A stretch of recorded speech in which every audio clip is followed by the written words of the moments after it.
falei com vocês, em vários outros vídeos, que há algumas palavras que têm a pronúncia parecida, mas a escrita diferente.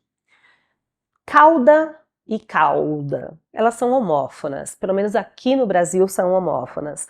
Os portugueses, os espanhóis, eles marcam mais o L, então o português vai falar cauda, o brasileiro fala cauda, da mesma forma que fala o cauda com U. Então, fonologicamente, não há diferença, nós ouvimos e falamos da mesma forma. Só que um é com L e o outro é com U. E se escreve diferente é porque tem significado diferente. E será que você se lembra, na hora de escrever, qual é a cauda do bicho e qual é a cauda do sorvete? Bom, eu trouxe aqui as definições de dicionário. Cauda com L. É um líquido engrossado obtido pela fervura de água com açúcar. Geralmente acompanha doces, pudins, compotas, frutas em conserva, como por exemplo pêssegos em calda. Gosto do meu sorvete com calda de caramelo. Então esse é o cauda com L. Cauda com U. Cauda com U existem mais aplicações, além do rabo do bichinho.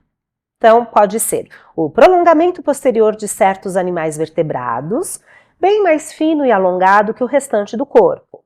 Apêndice final da coluna vertebral. Rabo. Essa é a primeira definição. Mas pode ser reunião das penas que se localizam num conjunto na parte de trás do corpo das árvores. Das aves. A árvore não tem cauda. Cauda de pavão. Com U. Da mesma forma que a cauda do cavalo. Outro significado, o que é alongado está sempre na parte posterior de alguma coisa. Cauda de piano, então vocês já devem ter visto um piano de cauda. Esse piano de cauda não é cauda com L, é cauda com U. Parte da roupa que se arrasta ou que pende para trás, a cauda do vestido. Normalmente os vestidos de noiva possuem uma cauda bem extensa.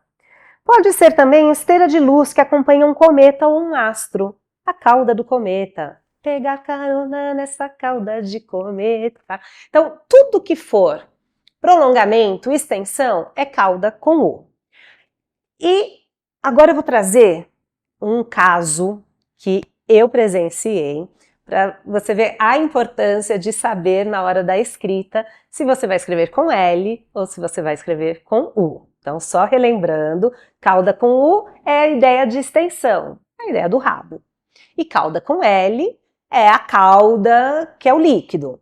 É a mesma, a gente pode lembrar também de caldo, né? Eu gosto de tomar um caldo verde no inverno. Então, o feminino seria o cauda com L.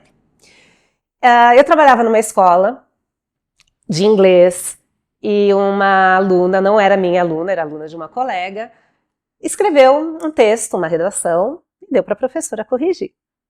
Só que, como que a gente sabe quando o aluno escreve, assim, sozinho, né, uma escrita espontânea, e quando ele coloca num aplicativo de tradução? Quando a gente pega umas falhas, como é que eu vou contar para vocês? A menina estava falando sobre as férias dela, o que ela havia feito, e aí estava escrito que ela havia tomado muito ice cream, que é sorvete, with chocolate tail. Tail é rabo em inglês, é o rabinho do cachorro, o rabinho do gato. E chocolate, chocolate. Então ela foi falar, ela quis escrever que ela tinha tomado sorvete com calda de chocolate. A calda é com L, mas na hora dela colocar no tradutor, ela escreveu calda com U. O tradutor, ele tem a inteligência dele para traduzir aquilo que está escrito, não para adivinhar o que você quis dizer. Ele colocou o tail, que é o rabo. Então, o texto dela ficou sorvete com rabo de chocolate. Então, prestem muita atenção na hora de escrever. Peguem esse exemplo para vocês, para na hora de colocar num tradutor, verificar a ortografia portuguesa primeiro se está correta. Então, primeiro nós temos que saber o português para depois querer saber o inglês, tá certo? E não cometam essas gafes, não. Conto com vocês.